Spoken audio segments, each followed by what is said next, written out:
Hello, friends. Welcome to All Things Divine. I am your host, Erica Dontello, and today we are going to talk about home. What comes to mind when you hear the word home? What is the first thing that you think of? What is your definition of home?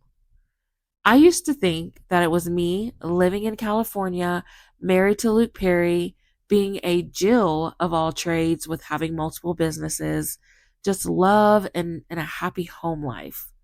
You know, all the wonderful things that you see on a movie screen. I know it may sound silly, but it's true. That's what I thought. I can only be honest. Now, we are going to do some deep cleaning work in our homes this week. Today, I'm going to share with you a few memories of home for me. And as you know, our home is our mind, body, spirit, soul, physical environments, and sacred space. So I'll touch on all of these during this episode. I mean, we're going to be in almost every room in our home this episode. Can we talk about the fact that I'm an ambassador for comfort clothing? I love this brand and I love their slightly weighted tranquil hoodie that helps with anxiety and stress. It is so comfortable and soft, and my favorite place to wear it is in the airport because that's when I get the most anxiety. But honestly, it's my go to hoodie. I love it so much that I got the sweats and I got it in other colors. Now, let me drop a little tea. They are having a 60% off sale right now. And I want to give you a little extra off because, you're my friends and we share things. So head over to comfort.com and use my code EricaD15 to get an additional percentage off your purchase. The details will be in the description.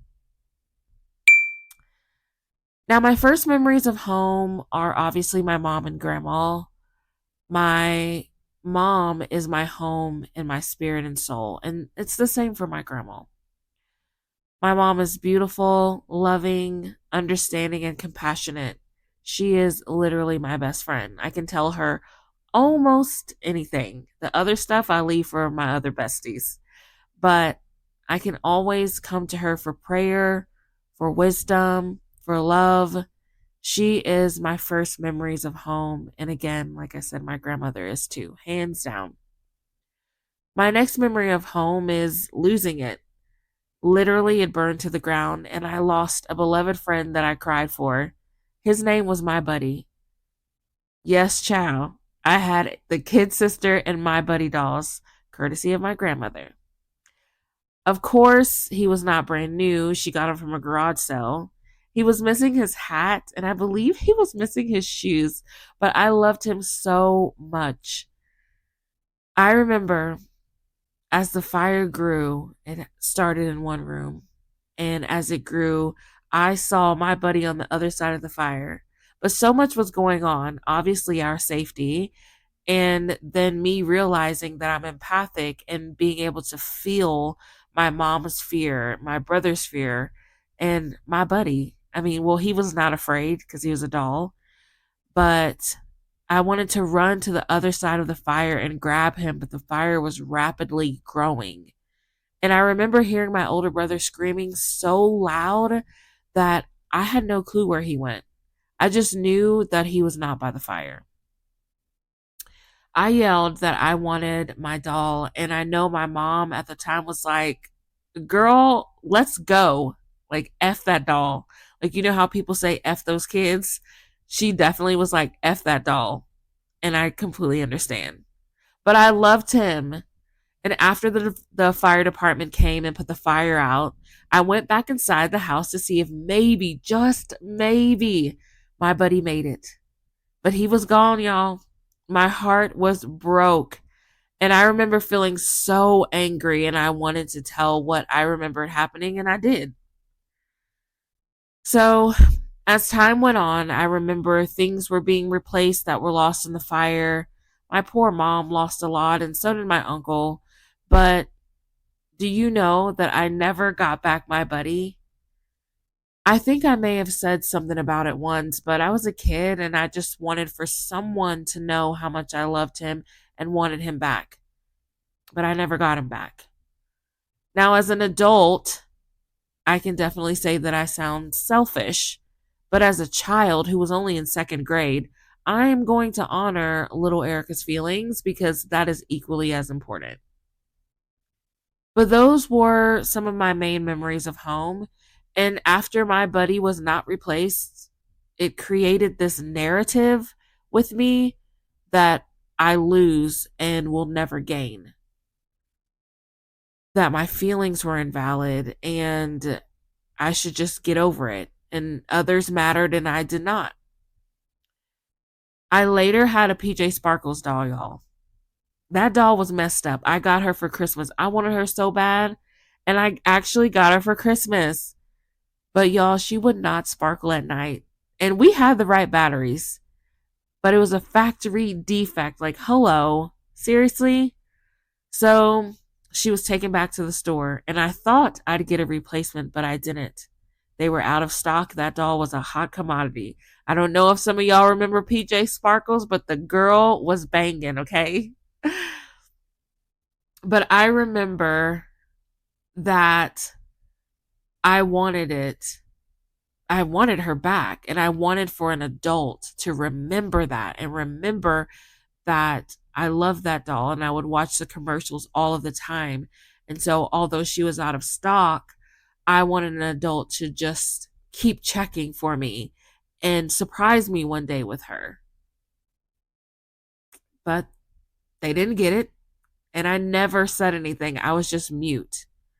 But in my mind, notice how I said mind because we have the subconscious and conscious mind. I felt that not getting that doll meant that no one would ever go out of the way for me and that I have to accept it. Now, absolutely no one told me to be quiet. I just did, and I accepted that I wasn't going to get it. Me saying this does not mean that I was deprived as a child or that I was treated horribly. I got things, mostly what I wanted, but the narrative was already created in my mind. And later, I put myself in situations where I would lose, an egg on my face type of situation because subconsciously, that story that I created in my head when I was younger, that started with my buddy and PJ Sparkles, okay? Ciao, I lost my buddy. Oh, but anyways, if I could get in my buddy doll, this is just a side note, I would probably break down in tears. Girl, if I can get a PJ Sparkles doll, I would. But my buddy, that was my homie. I know I would definitely cry, and I'm a whole grown woman out here in these streets, but y'all just don't understand the love that I have for my buddy. So, back to what I was saying, the narrative that I created in my mind is that I would lose and that no one would ever put me first. And so because that was ingrained in me subconsciously, again, I never spoke up to say, "Hey, why can't I have this?" Like I wasn't really vocal. I was because a lot of people told me that I needed to be quiet, like as far as, girl, you just talk too much. But I don't know if I ever would say, well, why couldn't I get this? I'm not really sure. I would have to ask one of my siblings, but I don't know. They might be hating on me, so they may not tell the truth. Okay, so let's move forward. Another memory is that my grandma, she would buy drawing tablets because my little brother was so hyper when he was younger. But he's an artist and a classic music lover at heart.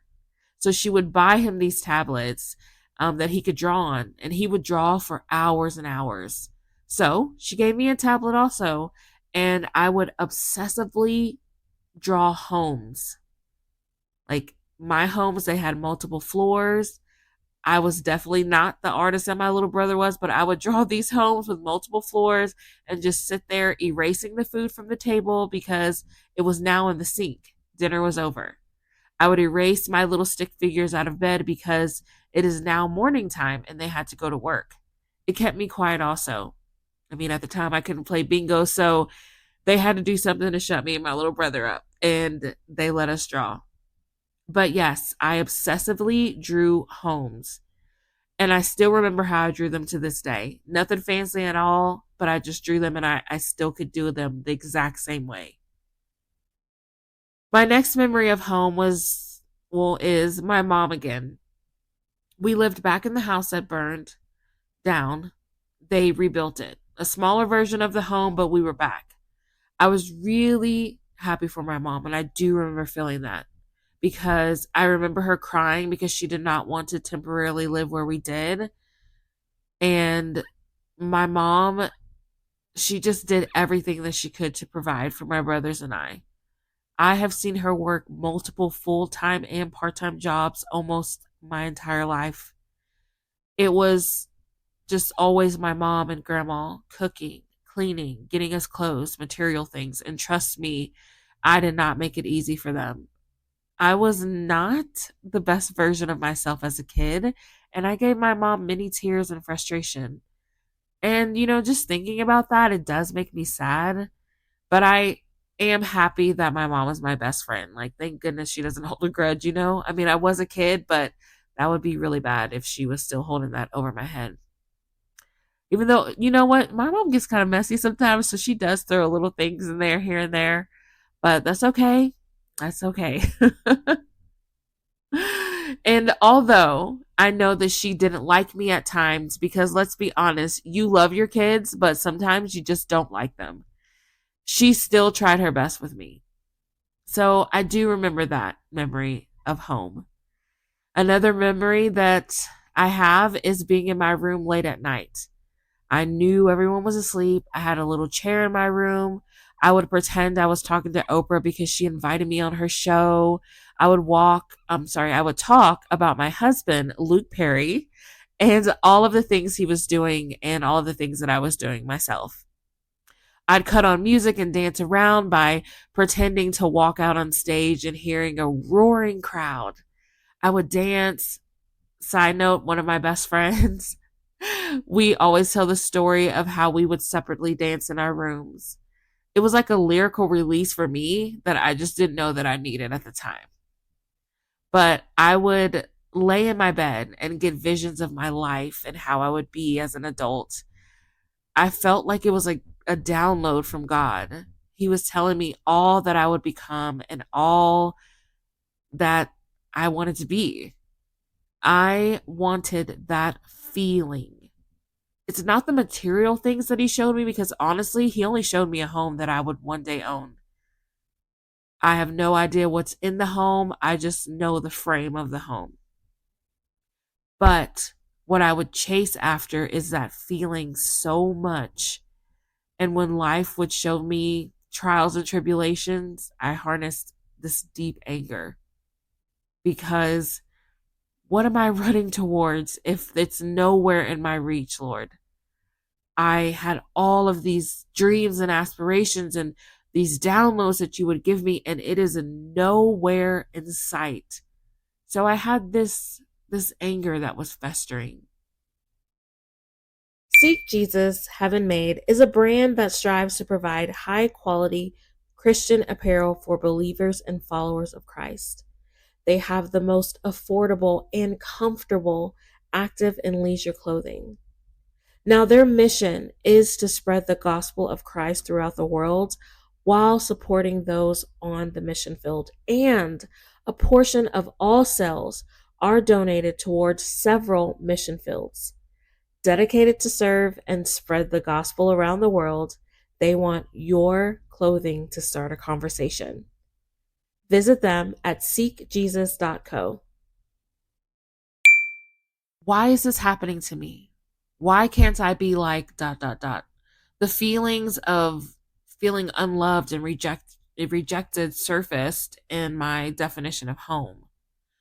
And I had no idea that when God showed me all of those things that he did, that it would be a battle to get to that point.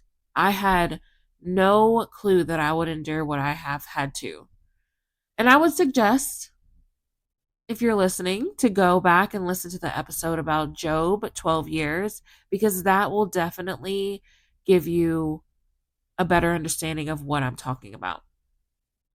I would ask questions like, is this my life, God? How did I get into this? I was not raised to be like this. I'm too far gone to ever have what you showed me on Gilbert Street. It was sad. But if you listen to Job, this is why I said to God, you know what? Just bring it to the light because I'm weary. Nothing lined up to that feeling that I was shown. Definitely not the visions, but I was ready to go forward. I guess at 30, I decided that I was ready to get that feeling that I was shown on Gilbert Street instead of trying to control my physical environment because that did not turn out very well. And it never does for anybody. Let's be honest. Like you'll get away with it for so long. And then after that, it's going to start crumbling down because you have no solid foundation. You're not building on anything solid, especially whenever it comes with control. It's always shaky. You can make it look any type of way that you want to. It could be beautiful, but you'll see those cracks in that foundation that you're trying to build and it's going to crumble. So the countless times that I would fall flat on my ass and I could always go back to my mom and grandma because they are my home. Always has been and always will be my home headquarters because that's where it started. So they're the headquarters. But I watched my mom and my grandma work their fingers to the bones, and their happiness was seeing my brothers and I succeed and go further than they've ever gone. It makes me sad because my mother is an interior decorator at heart. She would do so awesome with decorating people's homes and making them feel comfortable. Since she did not start a business, she did clean people's homes.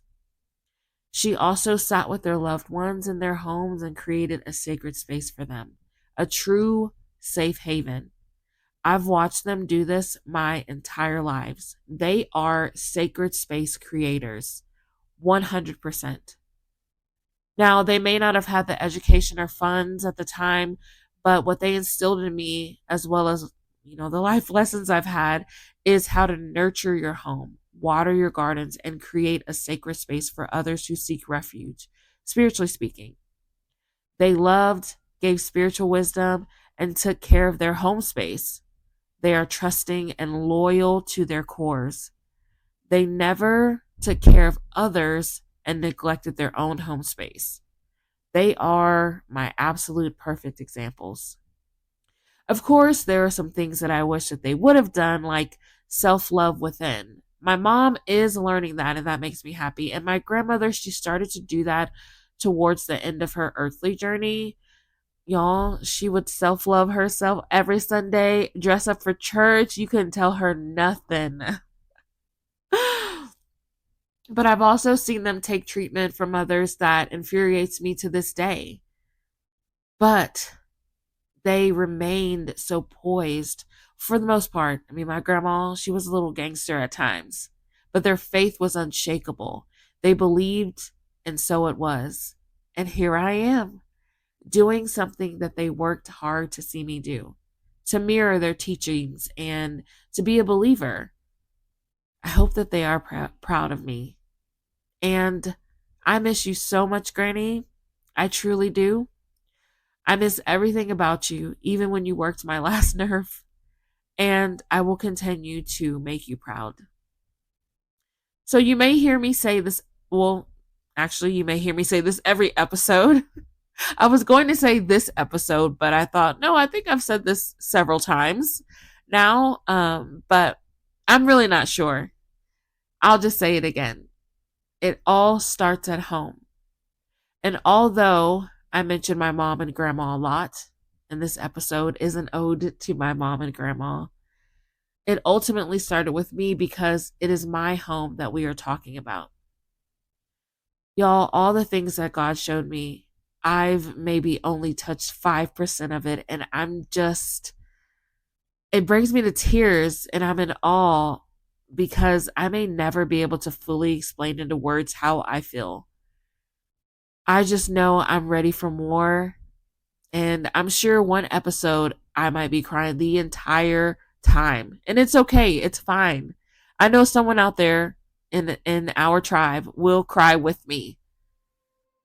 And with that being said, Dear Mama and Granny, I know that I am nothing without God. He's always first.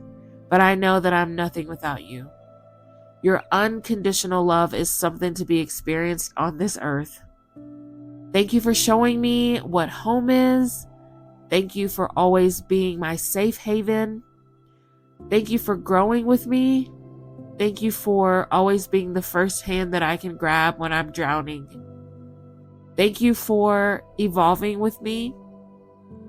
Thank you for allowing me to teach you also. You are where I can go to feel safe and secure, deeply centered and grounded. But most importantly,